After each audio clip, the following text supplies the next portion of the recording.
El año 2020 pasará a la historia de la medicina como el año de las nuevas neumonías, de las nuevas enfermedades. El problema es que no tenían en cuenta los patógenos que parecían inofensivos. Lo cierto es que los coronavirus son muy comunes y los afrontamos en numerosas ocasiones a lo largo de nuestra vida. Un niño en el transcurso de un año puede padecer hasta 10 veces lo que llamamos infección respiratoria aguda. Detrás de esta infección respiratoria aguda están determinados virus, entre los cuales justamente el coronavirus figura como el segundo más frecuente. El problema es que no se tenían en cuenta los patógenos que parecían inofensivos y no se llegaban a entender sus relaciones causales. Los brotes de los años 2002, 2012, 2020 cambiaron drásticamente el panorama. ¿Por qué?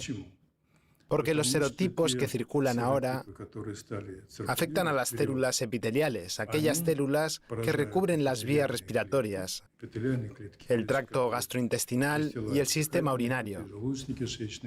Por eso, cuando una persona enferma presenta síntomas respiratorios y síntomas entéricos, se le detecta a sí mismo una carga viral a la hora de hacer un análisis de orina. De modo que el primer síntoma es la tos. No, primero aparece el catarro. En este virus. Sí, además picor de garganta. Pero han dicho que el virus no provoca catarro. Verá, esto es un problema de las estadísticas a gran escala. Se han revisado 74.000 historias clínicas y todos los pacientes presentaron secreción nasal. La enfermedad tiene al menos 4 etapas bien diferenciadas.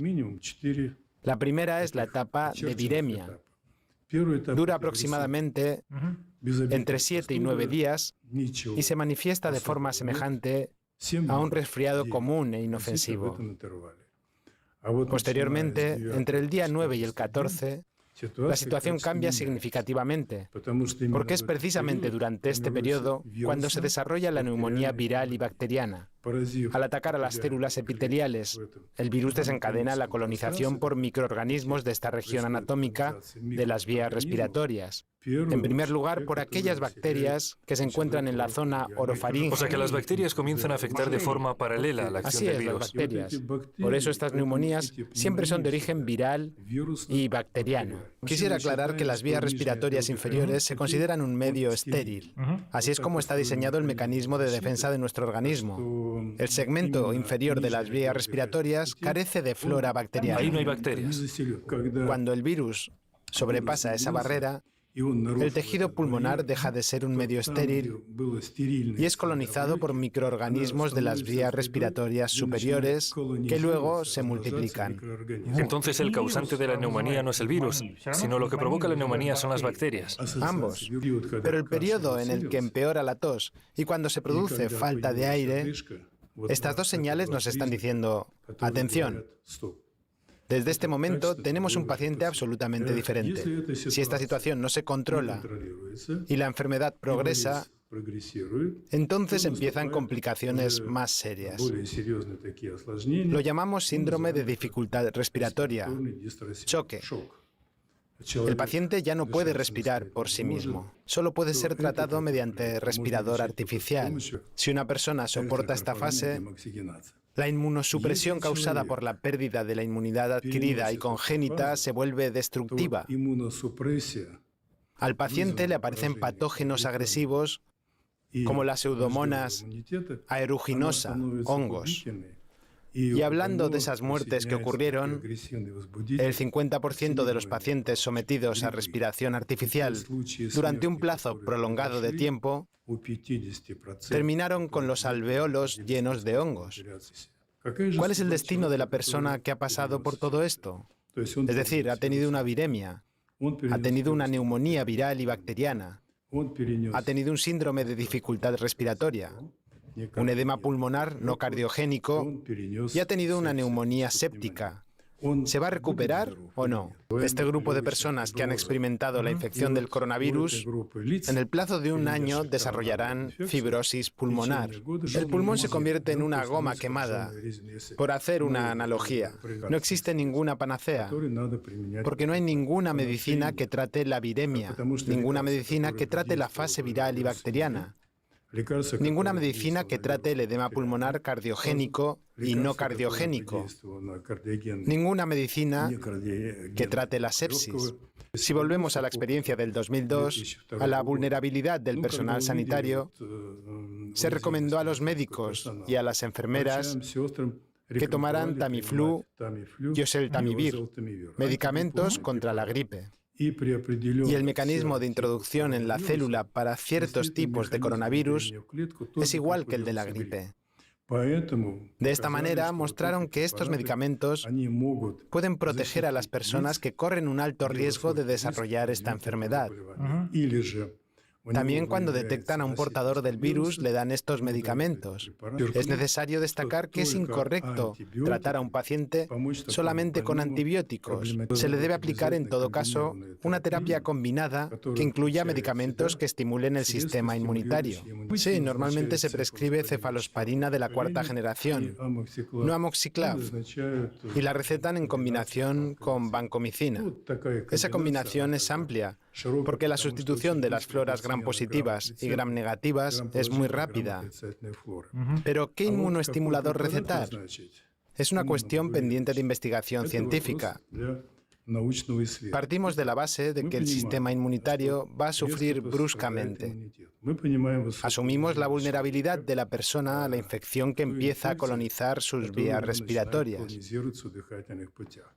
Por eso, por desgracia, no tenemos una visión clara, pero lo que de hecho puede ayudar a esos pacientes en esta situación son las inmunoglobulinas.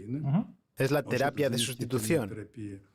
Y por eso a esos pacientes, para que no desarrollen una sepsis, para al menos evitar que entren en esta fase, les prescriben una alta cantidad de inmunoglobulinas. Los médicos estadounidenses, en el ejemplo que voy a dar, son del Hospital de Seattle, del estado de Washington, que cuenta con un gran grupo de neumólogos. Ellos trataron a su paciente con una medicación que se aplica contra la enfermedad del ébola. Es un fármaco que se aplica a los mecanismos de la célula que resisten a la replicación del virus. Tengo aquí ¿Una foto de Donald Trump? Sí, se reunió con la cúpula médica para que pudiesen expresar su opinión sobre las perspectivas de los medicamentos. Formuló dos preguntas. La primera pregunta fue, ¿en qué medida los científicos de Estados Unidos están preparados para la introducción de la vacuna? En 1 año y medio. Sí, precisamente, en 2 años. Entonces dijo, en este caso, ¿el país dispone de los fármacos necesarios para proteger a la población? Y la compañía Pfizer y otras, de hecho, dijeron que sí, que ese fármaco existía. Se llama Remdesivir. Remdesivir. Ajá. Vamos a ver. Los científicos dijeron que sí, teniendo en cuenta la experiencia y los debates previos. Aunque existen más fármacos que se están investigando activamente. De hecho, este campo es muy interesante. Se considera prometedora la aplicación de células madre mesenquimales. ¿Pero en qué estadio? Cuando hay fibrosis, entonces sí.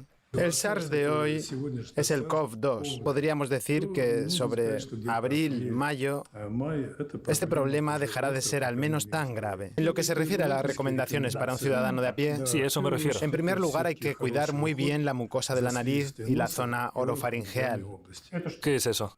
Es hacer la limpieza. Es decir, te compras agua marina y la usas para hacer la Sí, limpieza nasal. y lo limpias todo escrupulosamente. Los otorrinos enseñan cómo se hace de forma eficaz. Hay que llegar a tener la sensación de respirar sin molestias.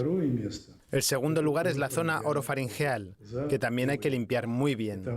O sea, no solo en la nariz, sino también en la laringe.